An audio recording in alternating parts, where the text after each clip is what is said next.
É preciso explicar por que o mundo de hoje, que é horrível, é apenas um momento do longo desenvolvimento histórico. E que a esperança sempre foi uma das forças dominantes das revoluções e das insurreições. E eu ainda sinto a esperança como minha concepção de futuro. Jean-Paul Sartre, Prefácio dos Condenados da Terra, de Frantz Fanon. A clarividência é uma virtude que se adquire pela intuição, mas sobretudo pelo estudo. E quer dizer, tentar ver a partir do presente o que se projeta no futuro. Descolonizar é olhar o mundo com os próprios olhos, pensá-lo de um ponto de vista próprio. O centro do mundo está em todo lugar. O mundo é o que se vê de onde se está.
A primeira globalização do colonialismo se caracterizou pela ocupação territorial. A segunda globalização começa no fim do século XX, marcada pela fragmentação dos territórios.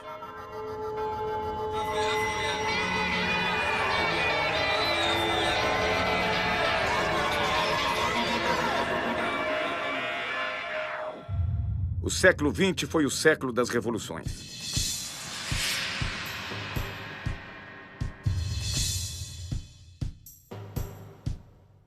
As revoluções tecnológicas transformam as novas conquistas em sonhos de um mundo melhor.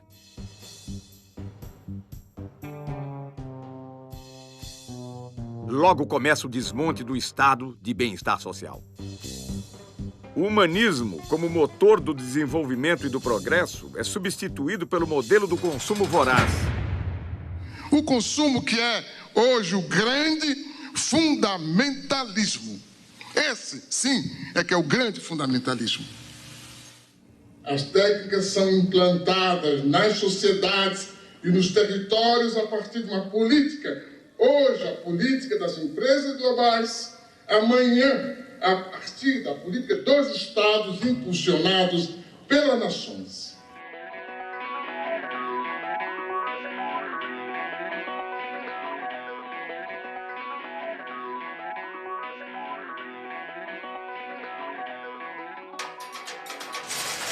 Dia 04, né? 4.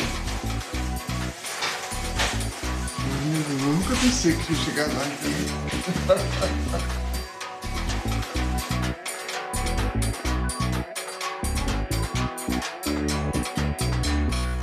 Queria dizer, em primeiro lugar, que eu me considero um intelectual outsider, coisa que é rara no Brasil. Não pertenço a nenhum partido, não pertenço a nenhum grupo, inclusive grupo de intelectuais, não respondo a nenhum credo, não participo de qualquer militância. É difícil ser um intelectual negro no Brasil? Eu creio que é difícil ser negro e é difícil ser intelectual no Brasil. Essas duas coisas juntas dão o que dão, não é?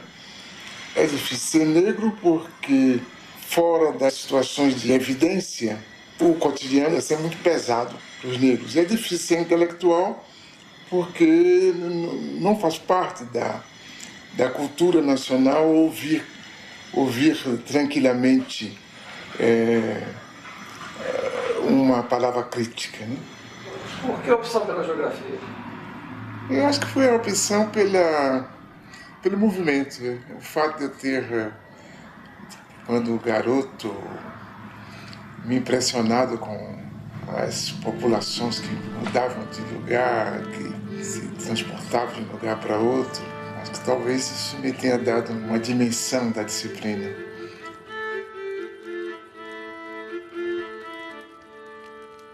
E o meu gosto pela história, sobretudo pela história do presente, me levou também a valorizar todo o processo contraditório. De modo que, não sendo um marxista ortodoxo, eu tenho medo disso, tenho medo dos marxistas ortodoxos, porque eu creio que toda doutrina que não se busca renovar, ela corre o risco de se tornar uma religião, um dogma, por conseguinte de emburrecer e não de esclarecer. Desse modo, eu me considero um marxista, ou se quiser, um marxizante. Ainda hoje? Ainda hoje, sobretudo hoje, porque com a globalização, o que sobrou do socialismo, fundado em realidades profundas, como no caso da China, por exemplo, e o mundo ocidental, que nós aprendemos mais a conhecer e a analisar e a interpretar, se tornou todo ele capitalista. Então, se tudo se torna capitalista, obrigatoriamente a contradição se instala, né?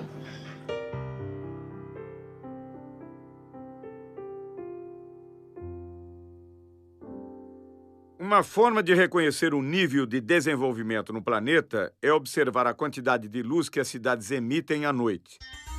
A foto de satélite revela um nítido contraste entre o desenvolvimento ao norte e ao sul da Terra. A renda dos 500 indivíduos mais ricos do mundo é superior aos ganhos dos 416 milhões mais pobres. Em 1990, um norte-americano ganhava em média 38 vezes mais que um tanzano. Hoje ganha 61 vezes mais. Nunca houve uma oposição tão grande entre um pequeno grupo de países e a maioria esmagadora dos países da humanidade. Então nós temos um terceiro-mundismo em germe muito mais forte do que antes. E uma realidade da dependência muito maior do que antes. E talvez por aí é que vai surgir essa possibilidade de a gente construir um mundo de outra forma. De fato, se desejarmos escapar à crença de que esse mundo assim apresentado é verdadeiro e não queremos admitir a permanência de sua percepção enganosa, devemos considerar a existência de pelo menos 3 mundos num só. O primeiro seria o mundo tal como nos fazem vê-lo, a globalização como fábula. O segundo seria o mundo tal como ele é, a globalização como perversidade. E o terceiro, o mundo como ele pode ser, uma outra globalização. Nunca na história da humanidade houve condições técnicas e científicas tão adequadas a construir um mundo da dignidade humana. Apenas essas condições foram expropriadas por um punhado de empresas que decidiram construir um mundo perverso. Cabe a nós fazer dessas condições materiais a condição material da produção de uma outra política.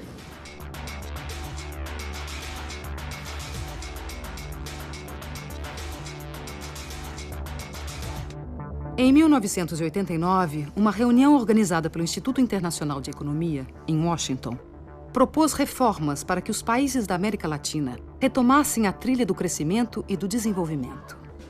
Nasceu aí o Consenso de Washington, uma espécie de bula com prescrições consensuais, austeridade fiscal, elevação de impostos, juros altos para atrair investimentos estrangeiros, privatizações, em nome da boa administração do setor privado e da incapacidade dos estados.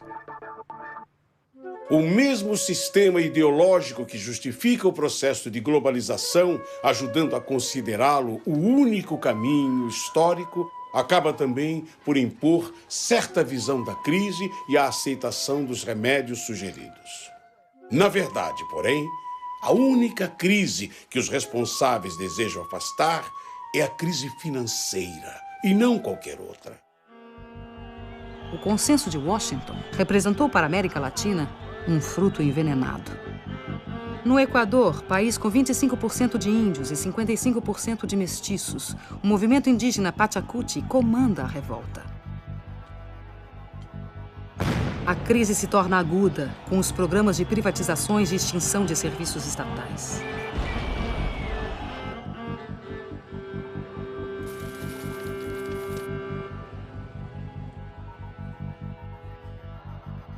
Em janeiro de 2000, a completa dolarização da economia provoca um grave levante popular que termina 15 dias depois com a queda do presidente.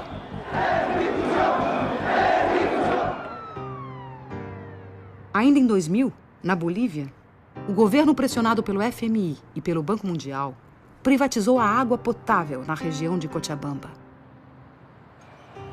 A resposta popular de uma sociedade formada por 70% de índios e mestiços explodiu em gigantescas rebeliões comandadas por movimentos sociais autônomos.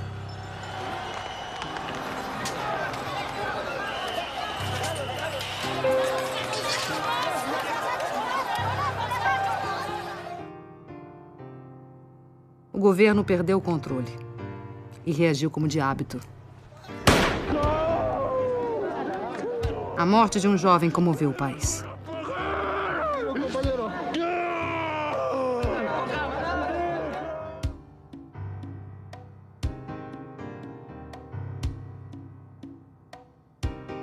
A pressão popular obrigou a desprivatização da água. A decisão e a luta de homens, mulheres, niños e ancianos de todo o pueblo de Cochabamba. Este es un primer paso que se ha dado, muy pequeño pero importante, de la significación que tiene la democracia. Muchos habíamos pensado que la globalización nos había quitado esa capacidad de poder unirnos, de poder organizarnos, esos sentimientos de solidaridad que la gente tuvo antes, en el pasado, cuando nos contaban sus viejas luchas, nuestros papás y nuestros abuelos. Em seguida, de setembro a dezembro de 2000, mais de 70 pessoas morreram na luta pelo controle do gás e petróleo. Exigíamos la nacionalización e industrialización de nuestros hidrocarburos. Pero como actualmente la clase política que está en el gobierno no nos hicieron caso. De inmediatamente ellos se juegan con el pueblo y todas las leyes y las decisiones que toman en el Parlamento siempre están en contra de los pobres. Nosotros tenemos una lema. Ese lema es el alto de pie, nunca de rodillas. Mira, el kilo de 10 kilos aquí nos está vendiendo a 25 bolivianos y allá a 60 centavos de dólar dice que venden en bruto. Y eso no es justo, señorita periodista, que nos haga de esta manera. Más al contrario, deberíamos de tener nosotros el gas a bajo precio para los bolivianos y para los extranjeros. Hubiese sido en un precio más alto, tal vez así. Pero ni aún así no estamos conformes. No. Aquí queremos que se nacionalice y que se nacionalice. Eso es lo que queremos nosotros. A economia da Argentina foi destruída pela política da ditadura militar e destroçada pelos experimentos do neoliberalismo. Antes la competencia era insuficiente. Teníamos productos buenos, pero muchas veces el consumidor debía conformarse con lo que había sin poder comparar. Ahora tiene para elegir, además de los productos nacionales, los importados. As privatizações e a abertura da economia levaram a uma quebradeira total no país. Fábricas fecharam. Empreendimentos foram abandonados. Trabalhadores converteram-se em cartoneiros catadores de papel.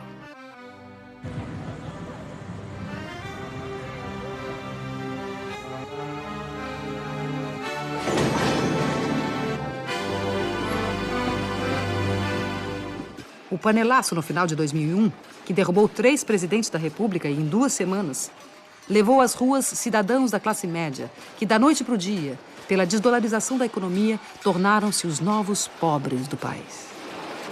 Estamos llenos de canallas, atorrantes, vendepatria, sinvergüenza. Menem, Cavallo, de la Rúa, Dualde, todo Rucao. Es peor que lo que han hecho los bancos extranjeros. Porque estos tipos han vaciado las empresas argentinas y han dejado sin trabajo a los argentinos que se están muriendo de hambre, querido. Los argentinos tienen que hacer conciencia y estar en la Plaza de Mayo y no salirnos de allí mientras no echemos a todas estas ratas salvajes que están usurpando el poder. Son asesinos, igual que Dualde, son narcotraficantes, ladrones y todo lo que ustedes le puedan agregar, porque han destruido jubilados, familias completas, desocupados y a los trabajadores, a todos han destruido. Le han robado los ahorros, así como me los robaron a mí, le robaron a todo el mundo. No tienen vergüenza, son una vergüenza mundial. No Brasil, a privatização de grandes estatais gerou protestos isolados. O país entrou às cegas na modernidade. A ilusão da moeda forte e do consumo fácil anestesiou a população. Para o economista Joseph Stiglitz, Prêmio Nobel de Economia e economista-chefe do Banco Mundial entre 1997 e 2000, esse receituário violento não provém de análise econômica, mas de postura ideológica. The Washington Consensus was neither necessary nor sufficient for growth. There were countries like Bolivia that seemed to follow all the dictates of the Washington Consensus. They said, we felt the pain, when do we get the gain? And they waited, and they waited, and they waited, and they're still waiting. And then there are countries like China that did not follow the Washington Consensus, and they've grown and grown and grown. Agora, essa história que os Estados nacionais estão diminuindo de importância é uma história da carochinha que os países ricos nos contam, porque o Estado Nacional, por exemplo, norte-americano, vai muito bem, né? Inclusive, digamos, bem do ponto de vista de força do Estado, com gastos militares como nunca houve antes, né? Com um empenho direto, digamos assim, dos agentes comerciais do governo americano para defender os interesses das empresas norte-americanas, o que é normal, aliás, né? Então, agora, aí eles nos dizem, não, o Estado não tem importância. Quer dizer, não estou dizendo que eles, norte-americanos, mas esses pensadores da globalização, muitas vezes nos dizem isso. Isso é que, digamos, crê quem quer ser enganado.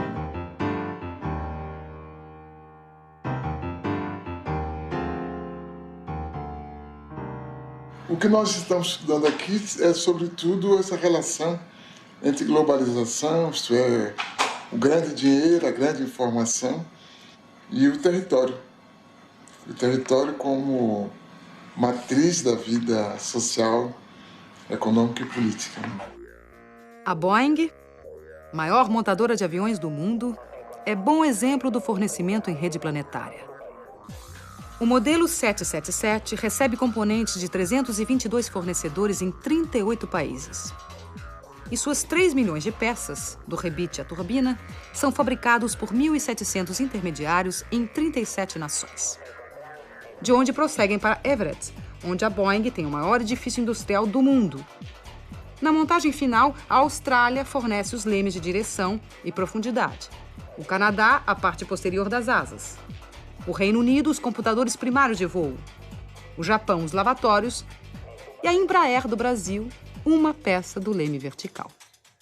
As grandes empresas são esse centro frouxo do mundo e que, escapando ao controle dos estados e que se distanciando de uma relação mais obrigatória com os territórios, acaba por lhes permitir uma ação sem responsabilidade.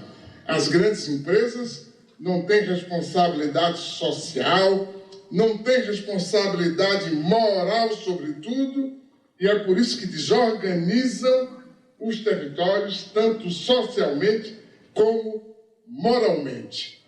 O filme Corporation, dos cineastas canadenses Mark Akbar, Jennifer Abbott e Joel Beckham, denuncia a exploração de mão de obra no terceiro mundo. Trata-se de uma divisão internacional de trabalho injusta e desigual. Distribuição de mais pobreza para os pobres e concentração de mais riqueza para os ricos. A Nike transferiu sua produção industrial para países onde não há limites para a exploração de mão de obra. Contabiliza o tempo de trabalho de seus funcionários em frações de segundo. Assim, mascara os verdadeiros valores dos salários pagos. O diretor do Comitê Nacional do Trabalho norte-americano, Charles Kenahan, denuncia a divisão do trabalho na globalização, que distribui migalhas mundo afora enquanto elimina empregos nos Estados Unidos. To make this stuff concrete as possible, we purchase all of the products from the factories that we're talking about. This shirt sells for $14.99, and the women who made the shirt got paid 3 cents. Liz Claiborne jackets made in El Salvador. The jackets are $178, and the workers were paid 74 cents for every jacket they made. Alpine Cost Aerials, 31 cents an hour. De fato, para a grande maioria da humanidade, a globalização está se impondo como fábrica de perversidades. O desemprego crescente torna-se crônico. A pobreza aumenta e as classes médias perdem em qualidade de vida. O salário médio tende a baixar. A fome e o desabrigo se generalizam em todos os continentes. A fila na Marquês de Sapucaí, no Rio de Janeiro, não é para assistir a nenhum desfile de escola de samba, mas simplesmente para conquistar uma vaga para a gari da empresa pública de coleta de lixo da cidade. A abertura dos portões revela a angústia dos que lutam por um emprego estável e seguro nesta globalização, onde os de baixo, a cada dia que passa, trabalham mais com menos direitos.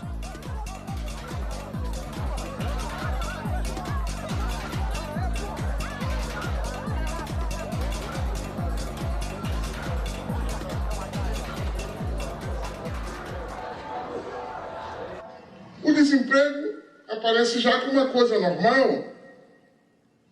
Os arautos da globalização e o aparelho de Estado explicam que o desemprego é uma condição para chegarmos a mais globalização. Por conseguinte, soframos.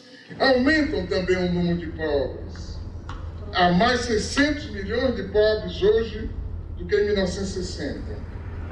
1,5 bilhão de pessoas ganham menos de $1 por dia. E diante disso, a pobreza é tratada com naturalidade. Alô, amigo, alô, chefia. Seu futuro não pode ser decidido à revelia. Lembra daquele tempo em que seu salário ainda valia mais ou menos 50 anos, eu diria. Alô, amigo, alô, chefia.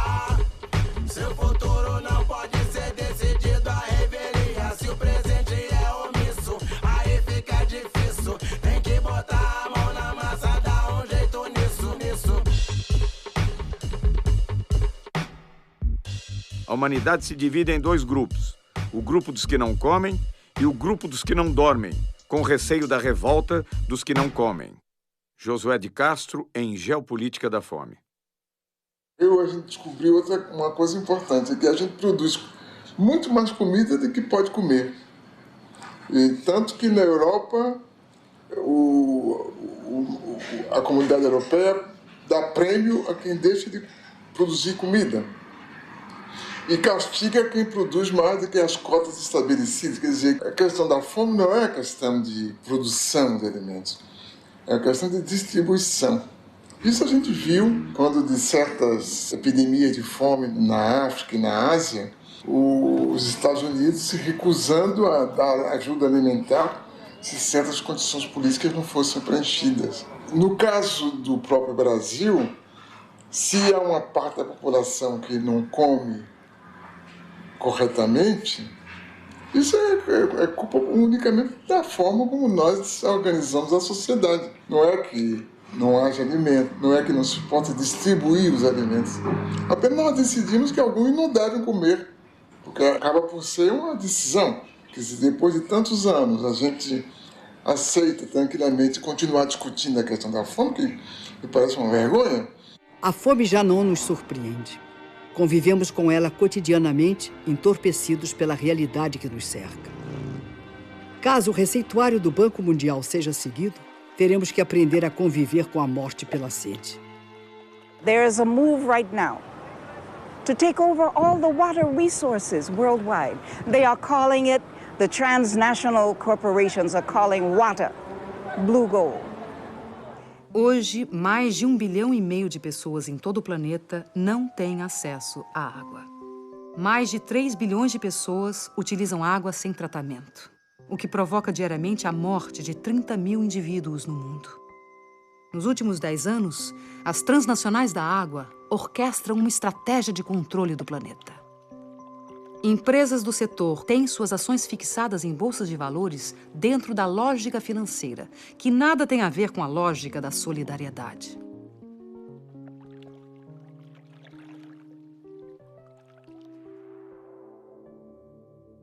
Em março de 2003, aconteceu o 3º Fórum Mundial da Água, em Kyoto, no Japão. Na pauta da discussão estava o tema da privatização dos recursos hídricos. Na mesa, os presidentes de multinacionais da água, ministros de relações exteriores, representantes do movimento popular e o diretor administrativo do Banco Mundial, Peter Voigt. The political question really is who owns water and who gets to control water. Here you're going to hear, or you are hearing, two very, very different visions of a future for water. On one side are those who see water as an economic good, to put water on the open market for sale to the highest bidder. On the other hand, you're going to hear the voice of a growing civil society movement who has a vision of water as a part of the global commons and treated as a public trust for all time by governments everywhere. At what point does the corporation not understand that we do not want you there, and when will you leave? मैं समझता हूं कि अब पूरी दुनिया में ये बात सिद्ध हो गई कि ये डिसेंट्रलाइज्ड वाटर मैनेजमेंट से सारे देश को दुनिया को पानी के लिए बचाया जा सकता है. Oscar Oliveira, o líder da rebelião em Cochabamba, na Bolívia, lança seu grito de advertência em Kyoto. Hace 3 años, después de 5 meses, más de medio millón de personas expulsaron a transnacional Bechtel porque quiso imponer un contrato de privatización totalmente al margen de la voluntad de la población. Varias de las transnacionales que están acá muchas veces manchan nuestra agua con sangre de los ciudadanos. No manchen más sus manos com sangre.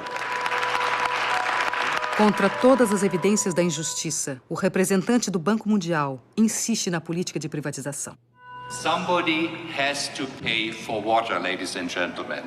And I think we have come up with some practical choices. We haven't covered everything, as some of the speakers said.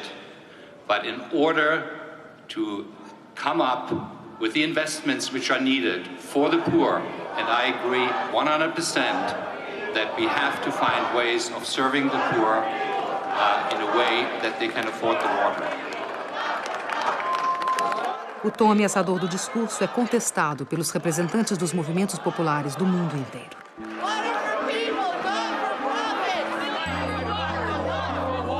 Enough is enough. I see this report as nothing short of an attempt to package poverty for money and for profit. El agua es un patrimonio de la humanidad, es un patrimonio de los seres vivos y nadie puede apropiarse del agua. Por lo tanto, la sociedad civil dice que aquí no hay acuerdo.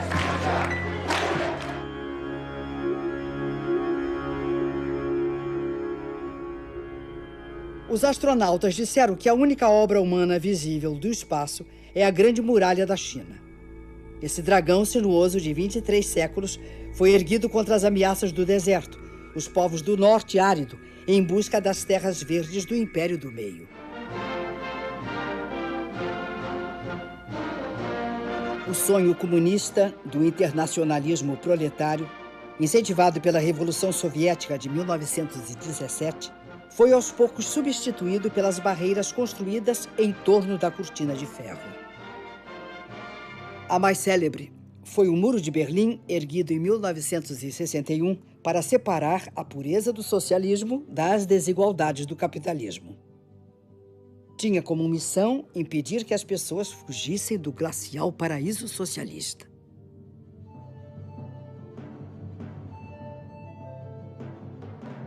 Os muros da Internacional Capitalista são sólidos e bem delineados. Enquanto permitem a circulação livre das mercadorias, dinheiro e serviços, proíbem o livre tráfego dos indivíduos. A Europa levanta barreiras contra a presença indesejada de forasteiros em seu território.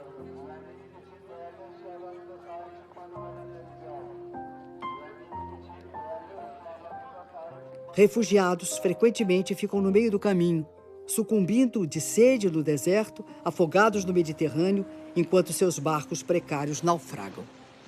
São ainda explorados pela máfia dos que os transportam clandestina e perigosamente. Os clandestinos são presos e recambiados para seus países. Os descendentes dos povos escravizados pelo colonialismo são excluídos do banquete da globalização. Qu'est-ce qui pousse ces gens, ces jeunes, vers l'Europe? Mais c'est que justement, il n'y a pas de solution. Si vous mettez les économies de ces pays à genoux, avec la complicité de dirigeants que vous avez vous-même installés au pouvoir, mais effectivement, les gens ne vont pas mourir comme ça sans tenter de réagir. Évidemment, une chose peut paraître bizarre. C'est, pour moi en tout cas, toute cette énergie que des jeunes Africains mettent pour aller vivre en Europe. Pourquoi ils ne la mettent pas pour rester chez eux et se battre contre des systèmes politiques corrompus? Nos Estados Unidos, saltar cercas, cruzar rios ou atravessar desertos para vencer os muros que separam a fome do emprego pode provocar muito mais que ferimentos. Podem representar a prisão ou a morte. Armas que mais parecem sair de filmes de ficção científica são utilizadas para impedir a imigração não desejada. As barreiras naturais, o Rio Grande, o deserto e a polícia de fronteira se encarregam do resto. O presidente da República dos Estados Unidos elogia a eficiência do controle de fronteiras para impedir a entrada de brasileiros. Thanks to our actions, Brazilian illegal immigration dropped by 90%. Este controle já custou muitas vidas dos que sonharam um dia fazer a América. Teríamos que recomeçar o debate da civilização, que a gente abandonou. A gente passou a debater o crescimento econômico, né? Se vamos aumentar os juros, se vamos diminuir, se vamos facilitar um pouco de inflação ou não. Mas a civilização na própria quase que não é objeto de discussão. E isso abre espaço para qualquer forma de barbárie como essa, pela qual a gente deixa morrer crianças e velhos e adultos tranquilamente.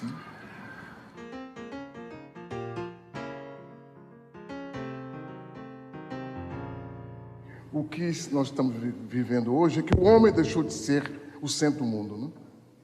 O centro do mundo hoje é o dinheiro, mas o dinheiro no estado puro. O dinheiro em estado puro só é o centro do mundo por causa dessa geopolítica que se instalou, proposta pelos economistas e imposta pela mídia.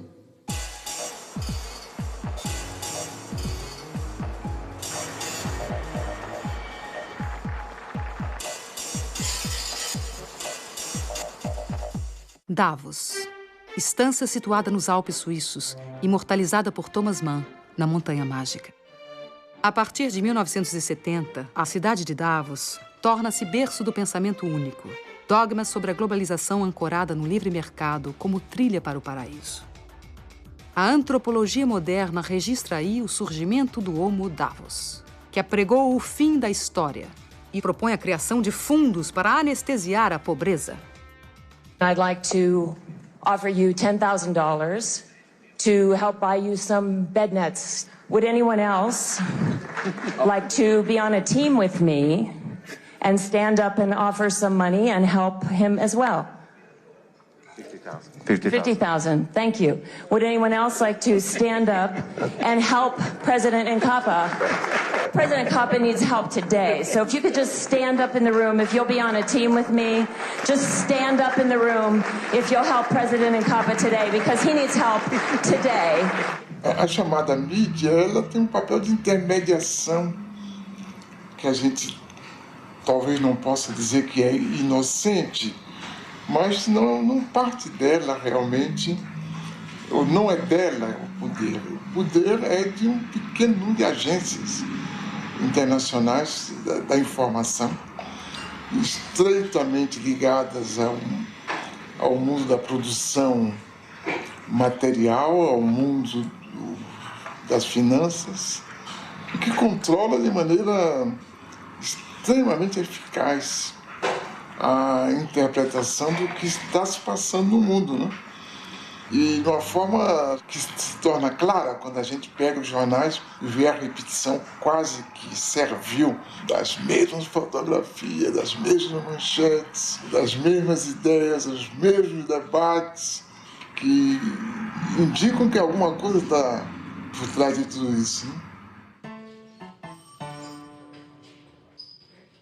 O redator de um importante jornal está fechando a edição do dia seguinte sem grandes notícias para compor a primeira página.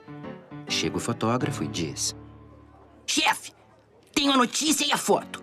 Um cachorro raivoso atacou a menininha de 7 anos e ninguém fez nada. Até que esse homem se lançou sobre o cachorro, agarrou pela garganta e matou. O editor exclama, maravilhado: Oh, este homem é um herói. Amanhã, todos poderão ler da primeira página. Valente nova-iorquino salva a vida de menininha.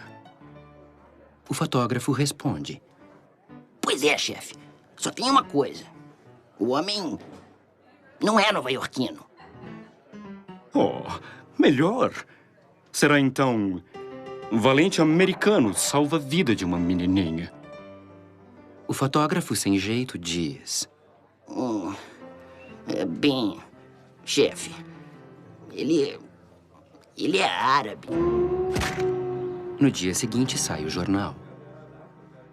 Extra, extra! Terrorista árabe massacra de maneira selvagem cachorro americano de raça pura!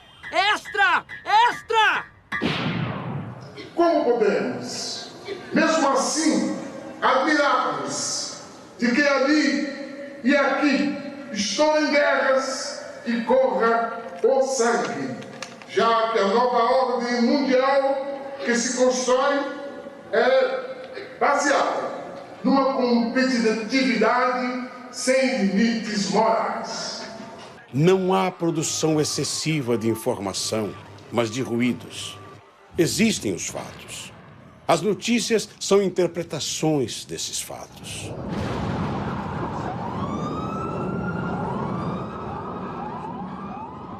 Como as grandes agências de notícias pertencem às grandes empresas, os acontecimentos são analisados de acordo com os interesses pré-determinados.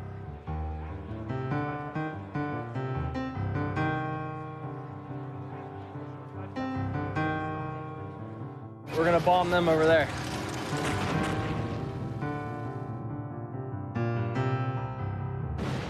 Muitos dos economistas que escrevem em jornais publicam diariamente o desejo das empresas das quais são consultores.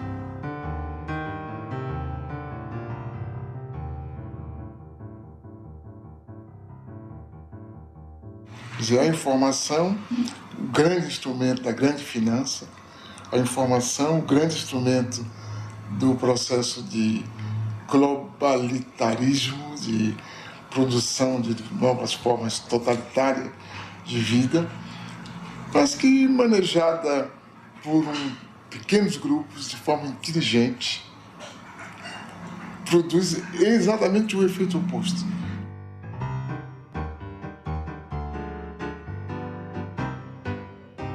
Carlos Pronzato é um poeta, trotamundo dessa nova revolução. Sozinho, com olhar atento e uma pequena câmera amadora, penetra espaços onde os grandes meios não podem ou não querem entrar. Na Bahia, filmou ocupações de casas abandonadas. E eu estou aqui com esse trabalho social para fazer uma instalação elétrica para o pessoal, porque o pessoal são carentes e não tem condições de pagar, e nós estamos aí. Sobre a ocupação de uma fábrica falida, mostrou o simples desejo do trabalho. Nos quedamos esperando a la empresa, a los patrones que nos trajeran algo. No aparecieron. Teníamos miedo, ¿viste? Bueno, después nos sentábamos ahí, los vecinos nos ayudaban porque no teníamos plata para viajar, no teníamos plata para comer, para nada. Y un día dijimos, bueno, ¿qué vamos a seguir acá sentados esperando que vengan ellos? Entonces empezamos a trabajar, a producir y a vender. Y así, ¿viste? Seguimos. Seus filmes correm mundo afora.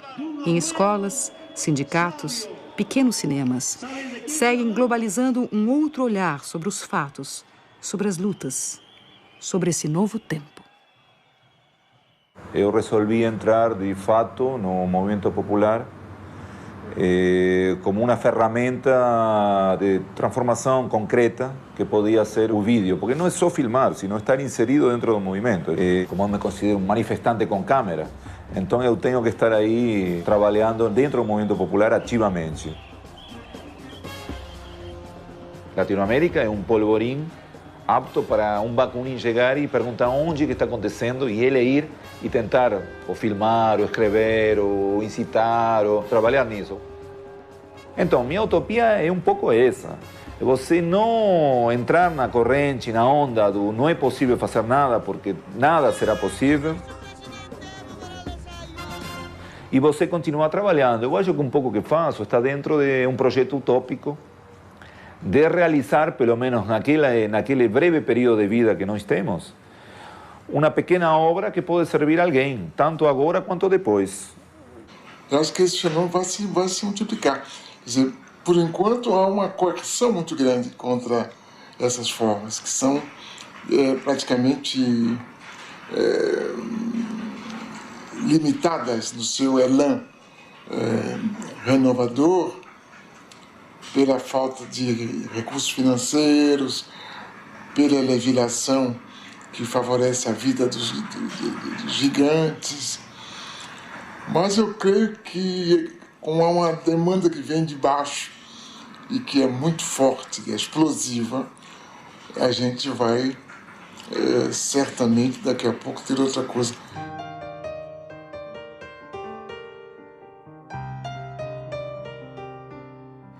Se eu olhar para trás na minha própria vida, eu vejo que hoje é muito mais fácil ser universal aqui mesmo.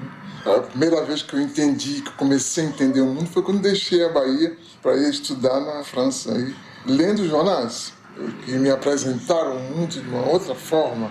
Hoje não, qualquer pessoa com uma curiosidade mais aguçada acaba percebendo como o mundo é. Acho que essa que é outra grande novidade, acho, do nosso tempo, e que vai permitir que, sem abandonar o que a gente é, indígena, a gente seja perfeitamente universal. Os Krenak, que em sua língua original chamam-se Burum, registravam uma população de 5.000 pessoas no início do século XX. Número que se reduziu a 130 indivíduos em 1989. E com esforço fecharam um século com 150 pessoas. Ailton Krenak nasceu no Vale do Rio Doce, Minas Gerais. É produtor gráfico e jornalista. Participa da rede Povos da Floresta, que utiliza a tecnologia da comunicação para integrar o povo indígena e seringueiro. Eu acho que para o começo do século XXI, essas trocas de novas tecnologias que não fomos nós que criamos e nem somos nós que fabricamos, vai ser o grande evento para os nossos povos. Eu ainda não consigo acreditar com meus próprios olhos, porque, o mouse porque eu ainda não estou vendo o mouse. O mouse Isso para mim é um sonho. Eu não consigo acreditar que isso ainda é verdade. a gente poder acessar a internet aqui da aldeia. Vocês puderam ver que isso aqui não é um brinquedinho, sabe, de ficar teclando. Não, isso é uma coisa de muita importância pra gente, entendeu? Até mesmo porque é distante. Porque se a gente morasse na beira de uma estrada próxima à cidade, talvez isso não seria tão importante pra gente, porque a gente podia ir na cidade e fazer isso rapidinho. Mas a distância, pelo limite que a gente mora, isso é precioso. Chega assim como uma coisa muito, muito grande pra gente, como realmente um sonho. O exemplo da câmera, né, poder fazer uma imagem animada, de poder transmitir uma imagem dessa, ela tem a importância que os Achaninka agora lá no Alto Rio Juruá demonstraram, quando eles conseguiram botar para o mundo inteiro uma situação de risco que a floresta estava correndo com a entrada de madeireiras, de invasão no território deles, mandando uma mensagem para a rede, com imagens do que estava acontecendo, com texto, mobilizou gente no mundo inteiro. Você não imagina como que o pessoal local ficou mobilizado em torno dessa ideia de eles poderem se comunicar com o mundo sem ter que ficar pedindo licença para a prefeitura local. Na verdade, eu acho que isso, em alguns casos, do ponto de vista político, vai significar a libertação de comunidades que historicamente eram controladas ali, porque não sabiam o que estava acontecendo no mundo. De repente, eles vão conversar com todo mundo. Aí acabou aquele intermediário ali no meio do caminho. É a primeira vez na história na qual a gente convive com o futuro possível.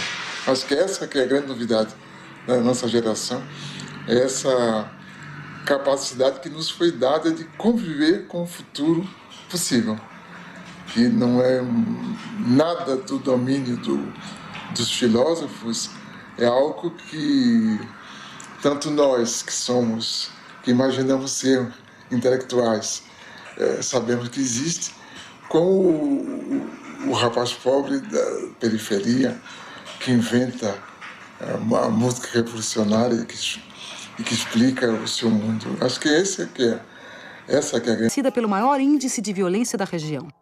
Aqui vive Adirley, ex-jogador de futebol, cursou comunicação e tornou-se cineasta. Documenta a arte produzida na periferia, onde seus amigos de infância contam e cantam em rap o cotidiano. Com uma câmera digital, documenta a cultura da periferia. O cinema que a gente quer mostrar é o cinema que a gente experimenta. É a nossa experiência de vida, nada mais que isso. É o nosso ponto de vista só. É a experiência de ser morador de Ceilândia, morador de periferia. É a indignação de não se ver nas telas, vamos dizer assim. Mas eu acho que a possibilidade de fazer cinema vem com toda a história do Milton Santos também, né? Que é se apropriar da cultura de massa. Se apropriar de uma câmera hoje que é difícil, ainda é caro, mas é mais viável. Hoje, com uma pequena aparelhagem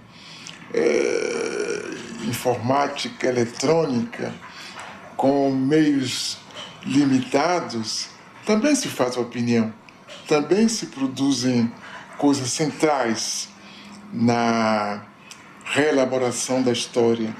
O ex... Sou negão careca da Ceilândia mesmo, e daí? Jamaica, o Marquinhos, Japão... Sou ceilandense, não sou brasileiro. Eles já fazem as bases dele no fundo de quintal aqui, numa casa como essa aqui. A gente se mirou nisso para iniciar esse processo de cinema. Então vamos tentar fazer também um cinema que tenha como exemplo o modo de produção do rap. Parceira subia mandando um recado. Aqui é foda, mas irmão, eu amo essa porra. Ceilândia Norte, resistência, velho, eu tô de boa. Eu curto música de preto, eu curto rap nacional, eu não curto black music. Black music quem curte é os playboy. Não, vou curtir uma black music porque é bonitinho. Agora se falar música de preto, não. Música de preto, não. Pô, que coisa feia. Porra, mãe, eu canto música de preto. Ô, meu filho, fala black music. Até minha mãe que veio do Nordeste quer falar black music. Dentro da cidade tem muito preconceito com relação ao rap. Rap é música de bandido, é música de preto, é música de marginal, é música de cara desempregado. Esses caras sofreram pra caramba, cara.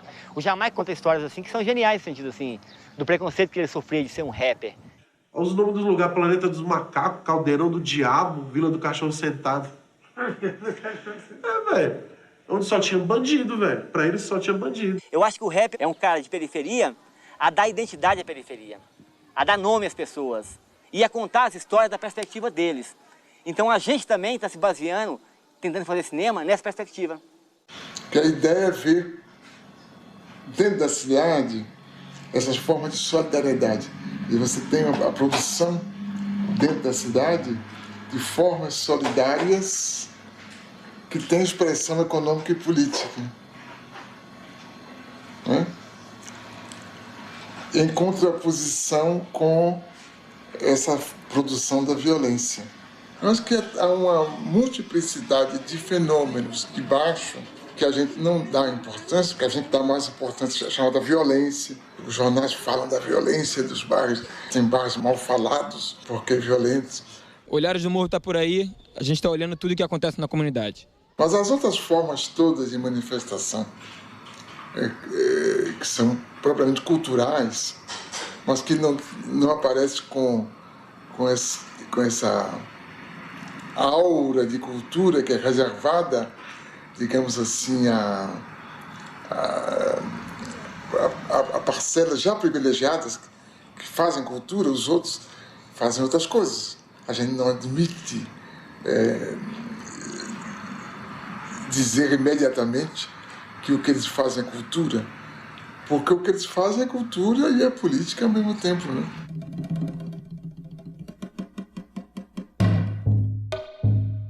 Japeri é o segundo município mais pobre do estado do Rio de Janeiro. E a gente, através do cinema, a gente pode expressar esse nosso movimento, às vezes as coisas que a gente não concorda que tem aqui, a gente joga no cinema e tenta mudar essa realidade. Aqui, acima de tudo, é a superação, de utilizar o que a gente tem na mão e superar até esses mesmos índices de pobreza. E a gente utiliza de pedaço de madeira para fazer grua, de cabo de vassoura para fazer o tripé. Na coletividade, a gente consegue fazer cinema na Baixada Fluminense. A gente partiu de uma necessidade de um resgate da memória e do folclore daqui do município de Japeri. E utilizando numa ficção, que é o marido chegando em casa bêbado e dando satisfação para sua esposa porque chegou bêbado. E a satisfação que ele dá é a partir do folclore de Japeri. Há a possibilidade cada vez mais frequente de uma revanche da cultura popular sobre a cultura de massa, quando, por exemplo, ela se difunde mediante o uso de instrumentos que, na origem, são próprios da cultura de massas. Eu sou lobificha! Sai! Em pleno século XXI, mas eu não acredito em lobisomem! Sai pra lá! Nesse caso, a cultura popular exerce sua qualidade de discurso dos de baixo, pondo em relevo o cotidiano dos pobres, das minorias, dos excluídos, por meio da exaltação da vida de todos os dias. A partir do audiovisual, várias pessoas vão ser influenciadas pelo produto que eles estão tendo. Então, uma oportunidade para que eles possam se expressar até para o povo inteiro de Japeri, para mostrar o que eles querem falar e ainda não tiveram oportunidade. Porque a partir deles a gente acredita que, ou seja no teatro, na música, no cinema, na literatura, vão estimular novas vidas e novos sonhos a partir de filmes, do audiovisual.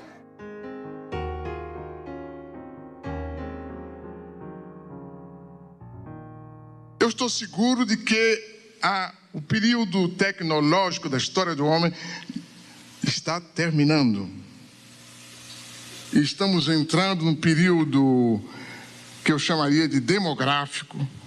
Tenho medo de usar a palavra popular, porque isso poderia acarretar a destruição prematura da ideia. Os atores que vão mudar a história são os atores de baixo. Então, eles vão agir de baixo para cima. Os pobres em cada país, os países pobres dentro dos diversos continentes, os continentes pobres face aos continentes ricos. De tal forma, nós não vamos ter uma evolução sincronizada como essa, digamos assim, do processo de globalização. Haverá explosões aqui e ali, em momentos diferentes, mas que serão impossíveis de conter. Vamos tudo queimar isso tudo, senão o Estado não ouve a gente.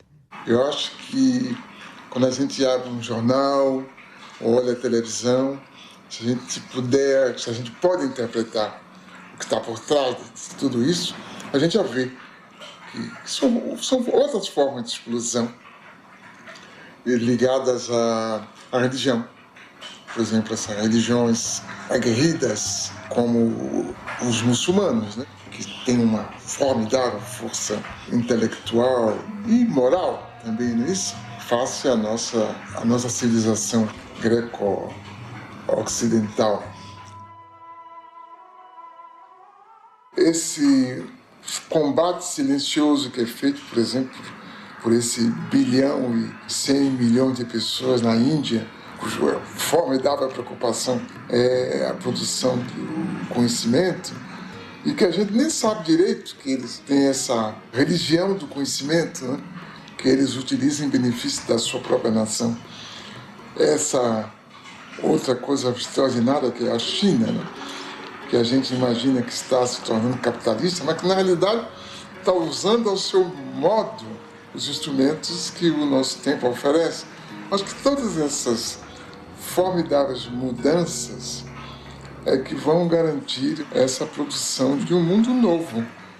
Nos últimos 25 anos, a economia da China, país de 1 bilhão e 300 milhões de habitantes, vem crescendo a uma média de 9% ao ano. A China combinou o planejamento de Estado com mecanismos de mercado. Atraiu capitais externos e novas tecnologias. Essa reviravolta é resultado de pesados investimentos em técnicos e pesquisadores. Existem no país mais de 1.000 universidades. Formam-se por ano 450 mil engenheiros, 50 mil mestres e 8 mil doutores. O governo incentivou a industrialização rural e a multiplicação das pequenas e médias empresas no campo. A ocupação agressiva do mercado ocidental com produtos chineses de baixo custo passou a preocupar os defensores do livre mercado. La globalizzazione va bene se le regole sono uguali per tutti. Questo è un problema. A adoção da propriedade privada, os baixos salários aceitos para atrair as transnacionais, os altos índices de poluição, demonstram o quanto a China se dispôs a abrir mão de seu projeto ideológico em troca do desenvolvimento econômico.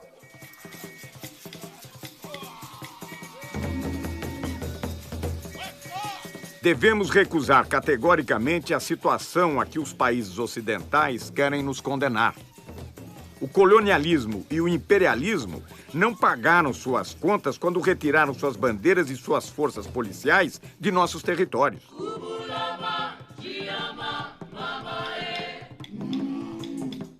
Durante séculos, os capitalistas estrangeiros se conduziram no mundo subdesenvolvido como verdadeiros criminosos. Frantz Fanon, Condenados da Terra, 1961. The problems in Africa did not start in Africa. Those problems are caused from people outside Africa coming in, doing this, doing that, setting one group against another group so that they can fight. And while they are fighting, these outsiders are coming in, taking over. You bring in guns. You give them to one group. You make them really hate this other group. So they start fighting, killing each other. Now, after the fighting and the slaughter really gets started, they come in as peacemakers. Africa is still the richest continent on the face of this earth. And yet, look at the suffering. These children are among thousands forced to work in gold mines in Niger, one of the African countries neighboring Benin. Conditions are appalling, the physical risks enormous. But activists say it's just the tip of an iceberg. It's an issue that has now received some international attention. Tragically, it won't be enough to stop the traffic in child slaves. Quand on écoute les gens, on a parfois l'impression que vraiment le monde, le fameux village planétaire, est un endroit où tout se passe bien partout. Hein? Les sociétés sont prospères, il y a la justice, les droits sont respectés, il n'y a pas de corruption, il n'y a rien, sauf en Afrique. On a l'impression que tout est très bien partout, sauf sur le continent africain. Moi, je trouve ça bien drôle quand même. Je trouve ça extrêmement bizarre, cette façon de raisonner. Je crois que le monde entier ne s'est jamais porté aussi mal. On est bien conscient des mécanismes politiques qui sont à l'origine de de nos difficultés sur le continent. Il me semble qu'un pays comme le Brésil doit quand même bien comprendre cela. Le public brésilien, après tout, il n'y a pas très longtemps, en Amérique latine, c'était la CIA qui installait les gouvernements, qui décidait du cours politique et économique dans les sociétés d'Amérique latine, dans les moindres détails. Eh bien, nous, ça revient d'ailleurs à la première question, nous ne sommes pas encore sortis de cette situation. Tú decías cuál va a ser el destino de América Latina. Yo no lo sé, pero sé cuál es el desafío.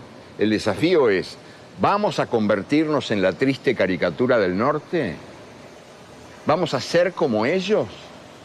¿A repetir los horrores de la sociedad de consumo que está devorando el planeta? ¿Vamos a ser violentos? ¿Vamos a creer que estamos condenados a la guerra incesante? ¿O vamos a generar otro mundo diferente? Vamos a ofrecer al mundo un mundo diferente.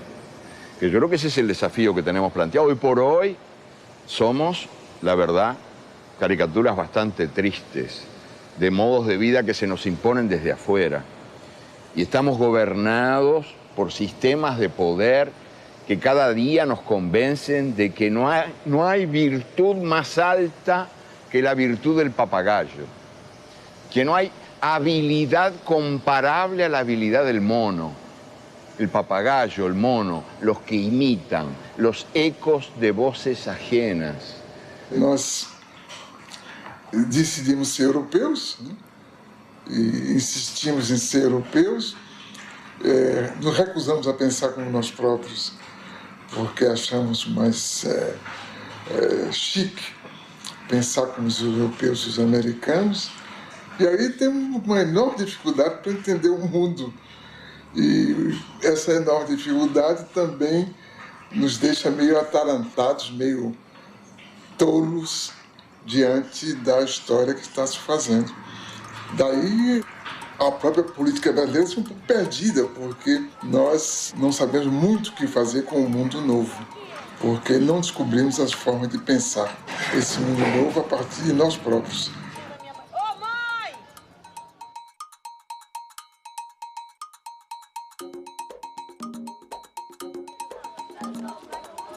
Eles vêm do mundo do Sul, de uma comunidade pobre, moradias precárias. Eles vêm do mundo do norte. Querem ver de perto como vive esta gente nos trópicos. Hoje é dia de festa. Essas pessoas vão para um passeio organizado num dos mais movimentados shoppings da zona sul do Rio de Janeiro. Passeio de bacana. Dia de festa. São os suspeitos de sempre. Vocês estão indo pra onde? Nós estamos indo ao shopping. Qual shopping? Ainda não foi tido, não. O que a gente escolher, a gente vai lá. A gente vai passear só no shopping. Vamos comer um pãozinho com uma mortadela no shopping. Então, Pacífico, posso cortar com isso?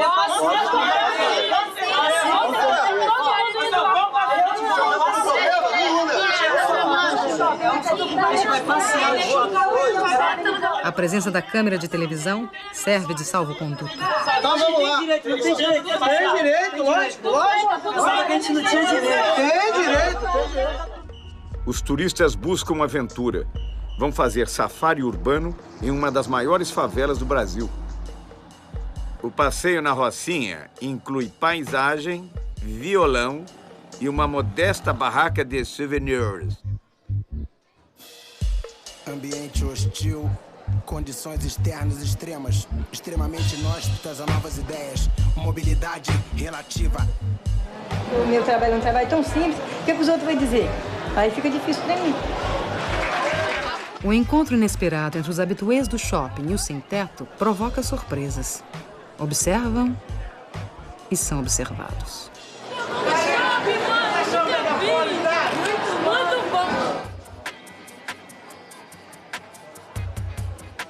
Uns perdidos, outros também perdidos. Os turistas penetram nas casas alheias, passeiam por becos e ruelas. Encontram mais riqueza nas vidas do que nos objetos. A variedade de brinquedos desperta o desejo nas crianças. Os meninos se divertem como pequenos Ayrton Sennas neste mundo onírico e inacessível. A senhora sonha com uma joia rara. A moça com calça justa. O rapaz veste um elegante robe de chambre. Outro protesta contra o preço dos produtos. Ô maluco, tu trabalha na loja, quanto tempo você trabalha para comprar uma calça dessa? São solidários. Dividem entre si o pão com mortadela, enquanto dividem a mesa com os outros frequentadores.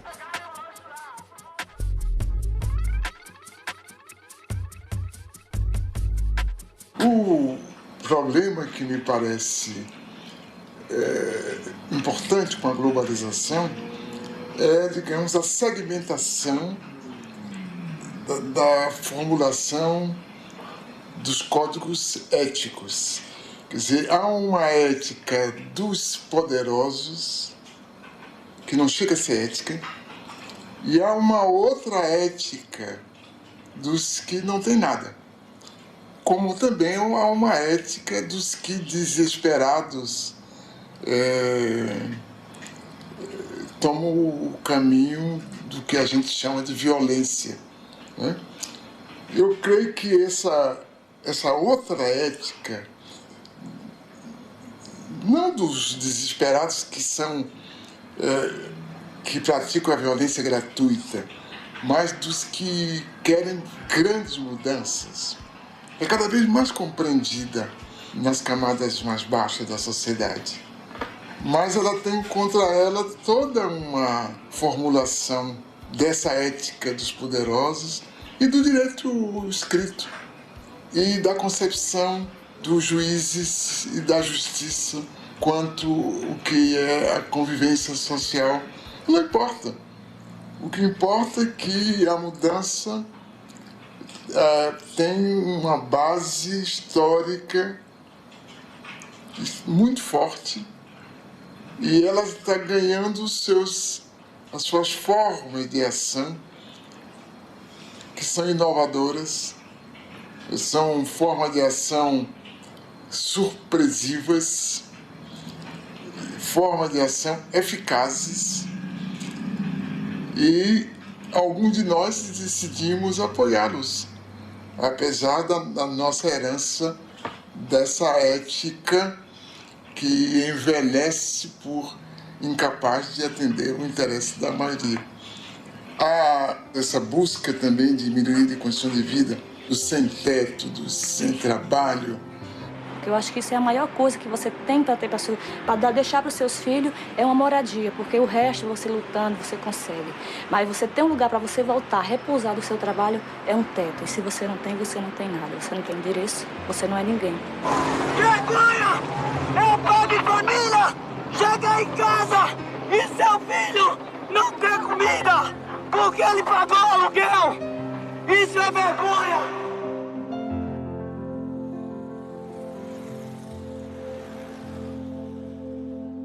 O direito à moradia é um direito humano garantido na Constituição brasileira, nas convenções internacionais e na Conferência do Habitat 2. Então, o que a gente está querendo aqui é que sejam válidos os direitos que já são garantidos pela própria Constituição Federal, né? Eu não acredito muito que a gente viva numa democracia, porque eu ainda acredito muito que a gente vive no sistema do capitalismo. Quem manda é quem tem o poder. Quem não tem nada, não tem nada. É tipo um ditado que existe aí, que você vale aquilo que você tem no bolso. Se você vale aquilo que você tem no bolso, no momento eu não valho porra nenhuma, porque eu não tenho nenhum centavo. A primeira providência que tomaram, né, para fazer com que a gente recue da nossa proposta de ocupação foi cortar os serviços essenciais. Todo cidadão pobre também tem direito ao centro da cidade. E há uma exclusão muito social e discriminação muito grande com as pessoas menos favorecidas, para que se constrói casa bem distante dos centros da cidade e as pessoas são recicladas como lixo para bem longe dos centros e não conseguem nem trabalho, porque a passagem é muito cara, as pessoas não têm como se deslocar do trabalho. Quando vai procurar um trabalho, você mora onde? Tem que gastar 5, 6 reais de passagem, você já tem dificuldade até aí. Passam 4, 5 horas no ônibus para chegar no local de trabalho. E esses imóveis aqui, nós estamos reivindicando isso. No caso dos sem terra, tratados como um fato policial, não impede um grande número crescente de intelectuais independentes de apoiá-los. Não impede a população como um todo de desejar que eles tenham sucesso. Não importa que, perguntado pela imprensa, as pessoas digam que não estão de acordo. Não tem nenhuma importância. Pode dizer que não está de acordo e está de acordo. Aline Sassahara também é uma militante das telas. A cineasta paulista vê o mundo solidário ao sem terra. Em suas andanças pelo Brasil, registra do MST o que não vemos na TV. Os meios de comunicação selecionam o que está acontecendo. Hoje está acontecendo isso. Está acontecendo milhões de coisas. Mas as pessoas acreditam que só está acontecendo aquilo. É, de fato, uma forma da gente abrir outras janelas, né?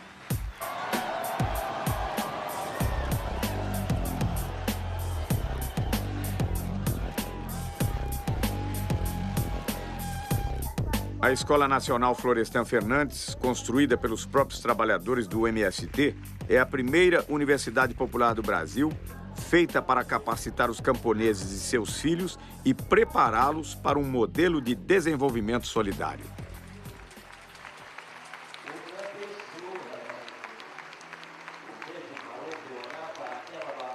Eu acompanhava o MST, tinha alguma informação e achava incrível eles conseguirem lidar com tanta gente diferente, porque cada um lá com seus desejos, com suas necessidades e tal, e funcionando de uma forma muito organizada para ir contra a maré.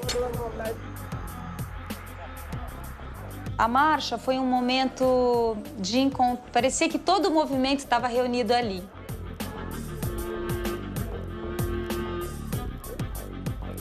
Ela é um símbolo muito bem acabado da organização e da solidariedade dentro do movimento.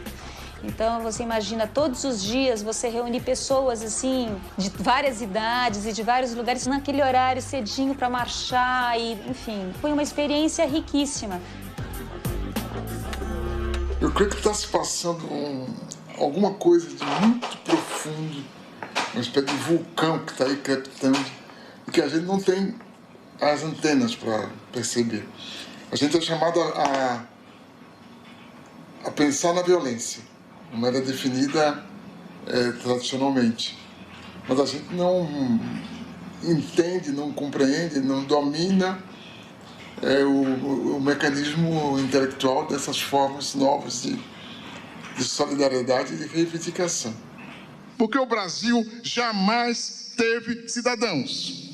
Nós, a classe média, não queremos direitos, nós queremos privilégios. E os pobres não têm direito. Não há, pois, cidadania neste país. Nunca houve.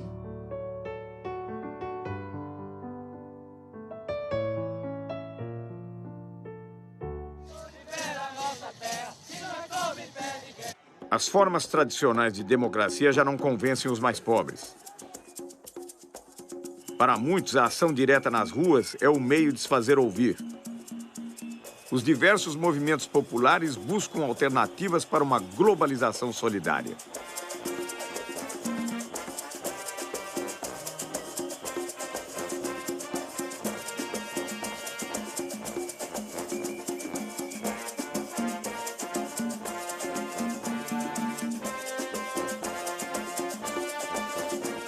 Não sei se é bom ou ruim que haja um déficit de organização, porque toda forma de organização é também uma forma de constrangimento na produção de comportamentos completamente livres. Talvez, nesse primeiro momento, não seja ruim essa desorganização se ela for acompanhada da parte dos intelectuais, da produção, da compreensão das condições nas quais estamos vivendo. Mas creio que haveria que buscar formas que eu penso que só a partir do Estado é possível fazer. Não, a partir do Estado? Só a partir do Estado. Não vão ser ONGs, nem instituições do terceiro setor. O senhor várias vezes se referiu ao Estado, inclusive em relação ao intelectual. O senhor não abre mão do Estado?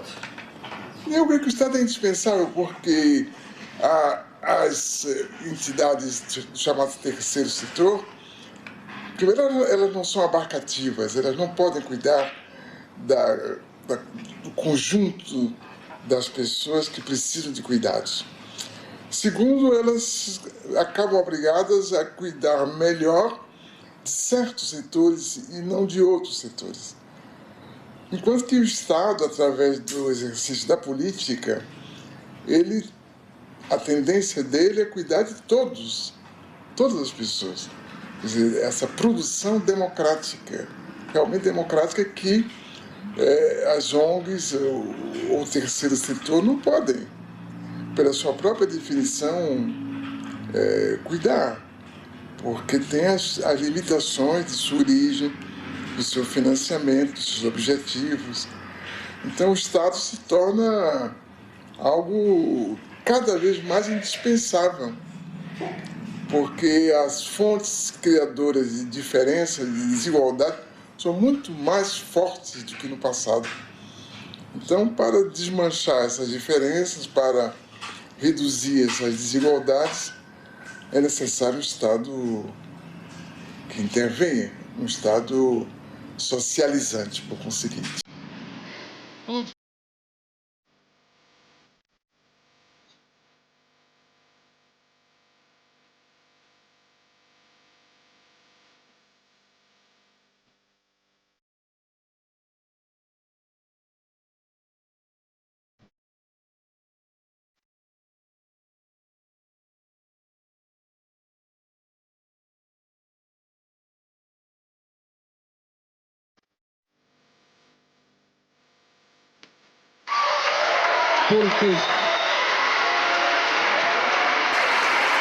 Porque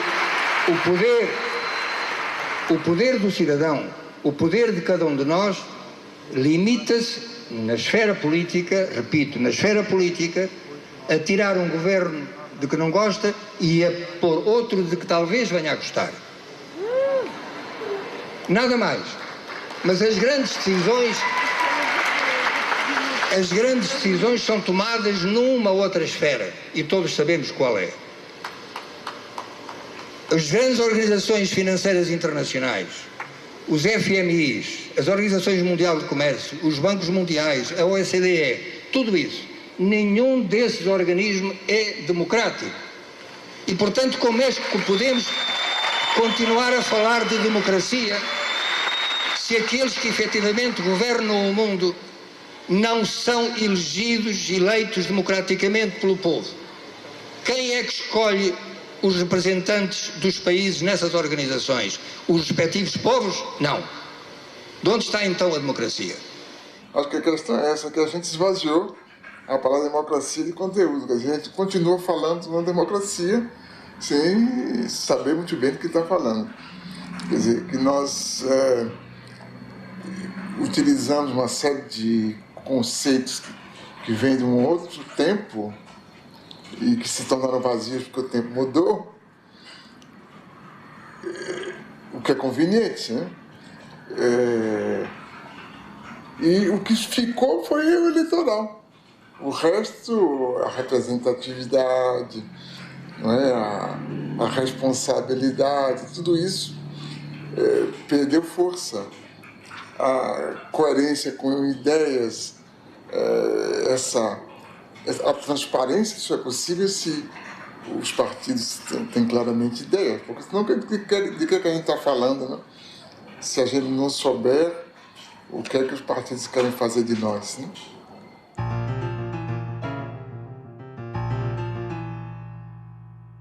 Nós reclamamos contra os totalitarismos, né? O fascismo, o nazismo, e caímos noutras formas de totalitarismo, essa atual, né? Onde nos é exigido um comportamento standard, onde para ser eficaz tem que seguir o mesmo modelo, uma mesma bula, onde os caminhos parecem ser marcados de forma rígida e todo escape é punido na primeira esquina.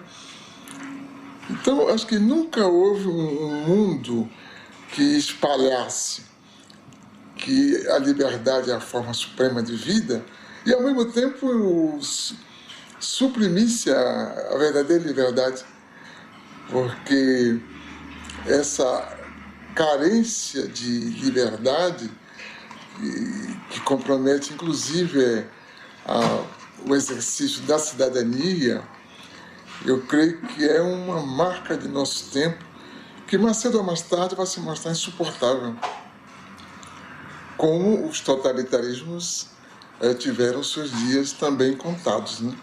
Então, a globalização, ela produz esse globalitarismo que existe para reproduzir a globalização.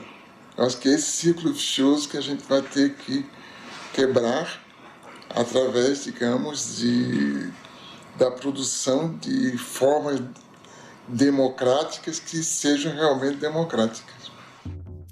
O professor Milton Santos nasceu em 1926 em Brotas de Macaúbas, interior da Bahia. Neto de escravos, filho de professores, foi alfabetizado em casa pelos pais. Formado em Direito, em Salvador trabalhou como jornalista. Foi para a França, de onde voltou em 1958, doutor em Geografia. O golpe militar de 64 obrigou-o a sair do Brasil. Morou na França, Tanzânia, Venezuela, Estados Unidos, Canadá. Escreveu 40 livros. Recebeu o título de doutor honoris causa por 20 universidades e o prêmio Vautrin-Lud, o mais importante no mundo em geografia. Pensou a economia espacial, a urbanização latino-americana e vislumbrou uma utopia para o século XXI na condição de geógrafo no terceiro mundo. Eu creio que as condições da história atual permitem ver que outra realidade é possível. Essa outra realidade é boa para a maior parte da sociedade. E nesse sentido, a gente é otimista.